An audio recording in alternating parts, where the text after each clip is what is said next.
so close now, but I'm afraid you're running out of time. Hey everyone, welcome back to Nerdy Show. It's your host, Spoiler Master, here with a full deep dive into the chilling trailer for From Season 4, Episode 3, Merrily We Go. The boy in white just showed up older, taller, and dropping the ominous warning to Tabitha. In this breakdown, we're going scene by scene, from Tabitha's desperate gamble at the bottle tree, Boyd's tense talk with Aosta, Sophia's suspicious behavior, to Julie's story-walking powers and Victor and Ethan's quest for answers. If you're ready for wild predictions and dark theories, hit that like button and let's jump into Fromville. This episode might change everything.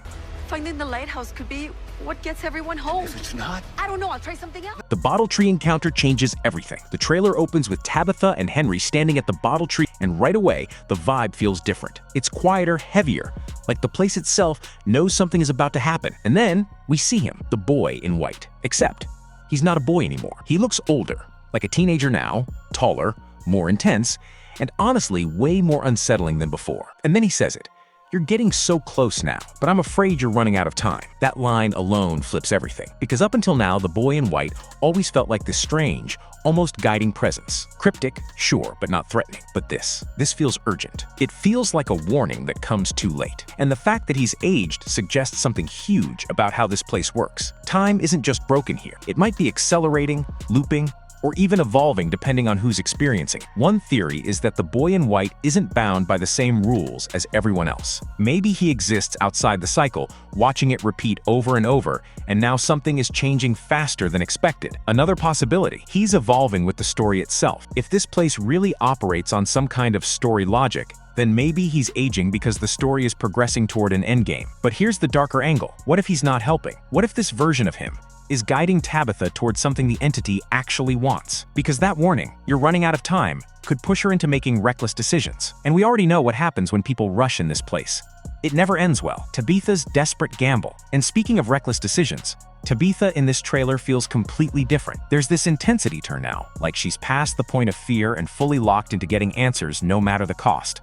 We see her arguing with Henry in the woods, and it's not just a disagreement. It feels like she's ready to do something dangerous.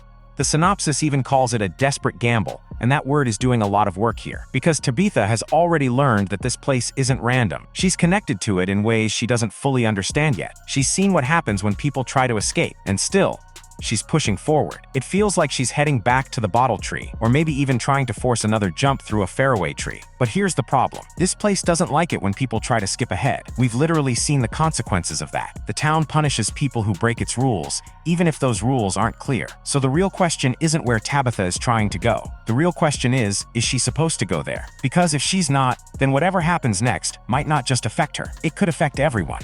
you remind me of someone I could have held. Abby, stop! Boyd and Aosta. A dangerous parallel. Then we've got Boyd sitting down with Aosta, and this scene feels quieter on the surface. But it might actually be one of the most important in the episode, because Boyd has always been the guy who tries to hold everything together. When someone starts falling apart, he steps in. This time he's comparing Aosta by his late wife Abby, he says. You remind me of someone. I could have held every stop. I don't get to get that back. But Aosta, she's different. She's still thinking like a cop, still trying to apply logic to something that doesn't follow any rules. And that's dangerous, because we've seen this before, Abby. There's a very clear parallel being set up here, and it's not subtle. Aosta feels like she's on that same path, questioning reality, losing grip, trying to make sense of something that can't be controlled. And Boyd trying to save her might actually make things worse, because he might misread the situation. He might think she's just breaking down emotionally, when in reality, she could be reacting to something real that no one else fully understands yet. And in this town, misunderstanding the danger is usually what gets people killed. Sophia is the real threat. Now here's where things get really unsettling, because while everyone is focused on obvious dangers, the creatures, the forest, the visions, the trailer quietly reminds us of something way worse. Sophia.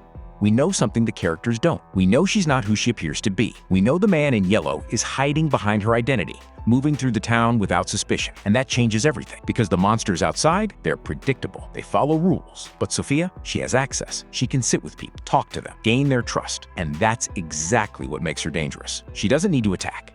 She just needs to influence. A small push here, a suggestion there, and suddenly people start making the wrong choices on their own. And that's what makes this season feel different. The threat isn't just external anymore. It's inside the town, hiding in plain sight. If the yellow suit gets discovered, like the trailer hints, that could be the first crack in that disguise. Because an empty suit raises one terrifying question.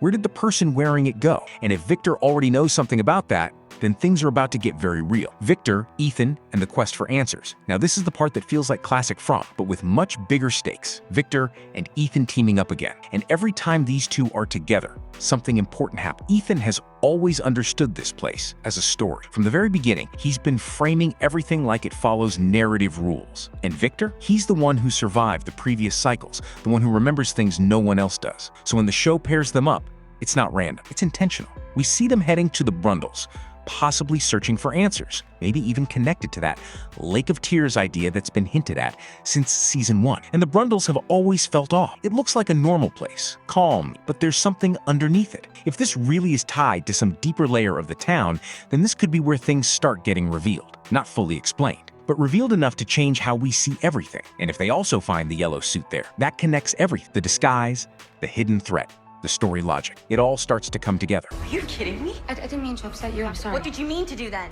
Julie the story walker. Then there's Julie, and honestly, her storyline might be the most fascinating right now, because she's not just reacting to the town anymore, she's interacting with it. She's what Ethan called a story walker, and that idea is wild when you really think about it. It's not just time travel. It's like she can move through different parts of the narrative itself, seeing things that already happened, understanding connections that others can't. But here's the catch. She might not be able to change anything, and that's what makes it dangerous. Because what happens when she sees something she wasn't supposed to see yet? What happens if she starts understanding the rules of the story before the author wants her to? If the man in yellow really is controlling parts of this, then Julie's ability could be a direct threat to him, not because she can stop him, but because she can see him. And in a place like this, knowledge is never free. It always comes with a cost. Merrily We Go, the hidden meaning. Now let's talk about that episode title for a second, because it sounds harmless at first. Merrily We Go, almost cheerful, but say it out loud. It connects straight to row, row, row your boat. And how does that end? Life is but a dream. That's not random, not in this show. Because From has been hinting at this idea since the beginning, that this place operates on dream logic. Things don't follow physical rules, they follow narrative ones. Water, children, songs, cycles. It's all part of something bigger. So if episode 3 is leaning into that idea, then this might be the moment where the characters start realizing they're not just trapped in a place, they're trapped in a story. And if that's true, then the biggest question isn't how they escape, it's who's writing it. You had a dream. Do you remember? Our nerdy thoughts. So yeah, episode 3 feels massive, not because it's going to answer everything, but because it looks like the characters are finally starting to ask the right questions. The boy in white is changing. Tabitha is taking risks. Boyd is facing another breakdown. Sophia is hiding in plain sight. Victor and Ethan are searching deeper than ever. And Julie is beginning to understand the rules. Everything is moving at once, and that's why that line, "You're running out of time," hits so hard, because it doesn't just apply to Tabitha.